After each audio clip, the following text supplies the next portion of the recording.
አሁን በኋላ ማንም እንዳይሳፈጠኝ ምናምን እያልኩ ይዛ መደባደብ ከፈለጋችሁ ነው ወደዚህ ያለው ነው ብታሰርም ይኸው እዚህ ብታሰር ነው ፓስፖርት አለኝ እየቀበጥኩኝ ነበር ለአንድ ቀን በነገው ዕለት ቲኬት ቆርጬ መጣሁ ኢትዮጵያ በቃ አንድ ሌሊት አደርኩኝ ወዲያውኑ ወደ ኢትዮጵያ ምክንያት ነበረ አዎ እስቲ ንገረን ዋናው ምክንያት ምንድነው አንደኛ ፍርሃት መበጠስ የኢትዮጵያን ፍርሃት መበጠስ የይሉንታ ሁለተኛ ደግሞ ኢትዮጵያን አንድ ማድረግ ዋናው ዓላማዬ እሱ ነው ፍቅር ሰላም ተምሳሌት ሆኜ አንድ ማድረግ አይ ቲንክ ወደዛም እየመራን እንደሆነ እርግጠኛ ነኝ ሰውም አሁን እየገባው ነው ያለው እና ከካናዳ ወደ ኢትዮጵያ ስመጣ በደም ጠንቅቄ አውቄ ነው የመጣሁት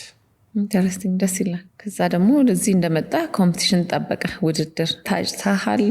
እስቲ ስለ ውድድሩ ስላለው መንፈስ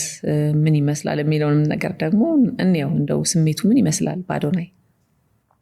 ስሜቱ እኔ ማቀው ልቤ እስከሚነግረኝ በእርግጠኝነት አሸናፊ ነኝ እኔ ሁሌም አሸናፊ ነኝ ብዬ አስባለሁ ዓለሜ ላይ የኔ ህይወት ላይ አሸናፊ ነው አዶናይ እንደዚህ ስል የሚናደድ የሚቆጣ ሰው ካለ እንግዲህ ሶሪ የራሴ መንገድ ነው እየኖርኩ ያለሁት አሁን ውድድር ሲባል ሰው ምንድነው የሚመስለው አንዱን ዝቅ አድርገው አንዱን